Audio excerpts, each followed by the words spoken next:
I would like you to imagine sitting in a room looking up at a tiled ceiling, and you notice that one tile is missing, just one. What would you concentrate your vision on?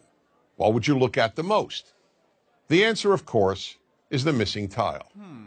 Now, that's fine for ceilings. In fact, it's actually good because we can replace a ceiling's missing tile and once again have a perfect ceiling. Ceilings, after all, can be perfect. But this doesn't apply to life. Most of what is missing in our lives, or what we think is missing, cannot be replaced. Unlike a ceiling, life can never be made perfect. For that reason, concentrating on the missing tiles in your life is a big problem. Let me give you the example that taught me this great lesson about what I call the missing tile syndrome.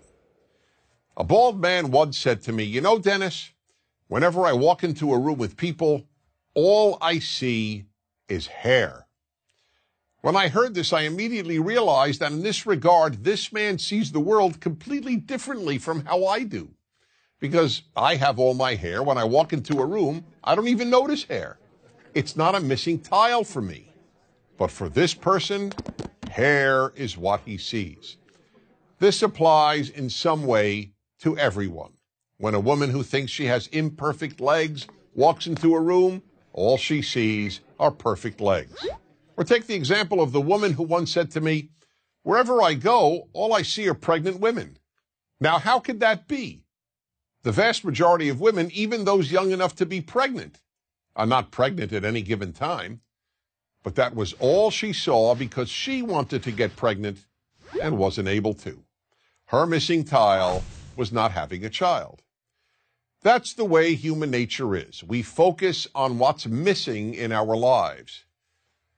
The missing tile syndrome is a very big obstacle to happiness, so big, in fact, that it makes happiness almost impossible. There will always be something missing in your life.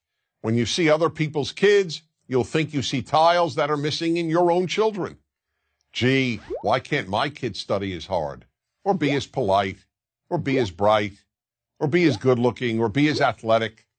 The same holds true regarding our spouses, our work, our looks. The list is endless. I'll give one more example. When I was single and looking to find the right woman, I wanted to first identify the most important trait to look for in my future wife. So after almost every date, I would call my best friend Joseph and announce, "Joseph, tonight I identified the most important trait in a woman." And he would always say, "Okay, Dennis, what is it?" And then patiently listen. One night I would tell him that it was intelligence, another night that it was looks, another night personality, and on yet another night, kindness. One night, as usual, I called him up after an evening out and said, "Joseph, I finally figured out what the most important trait in a woman is." But this time he didn't say, "Okay, Dennis, what is it?" Instead he said, "Don't tell me, I'll tell you." Perplexed, I asked, "How do you know? You don't even know the woman I went out with." "It doesn't matter," he said. "Whatever trait tonight's woman was missing, that's the one you decided is the most important trait in a woman." I could say nothing. He was right.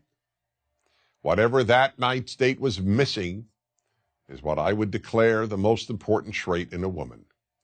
I hadn't yet come up with the term missing tile syndrome, but that is exactly what I was suffering from. That's the way we play tricks on ourselves and undermine our happiness, by concentrating on the missing tiles every one of us has. So we really have a simple choice. Do we focus on the rest of the ceiling, on all the tiles we do have, or do we focus on the ones we're missing? To a large extent, the answer to that question will determine how happy you will be. I'm Dennis Prager. Join Prager University, subscribe to our YouTube channel, and sign up for free at prageru.com.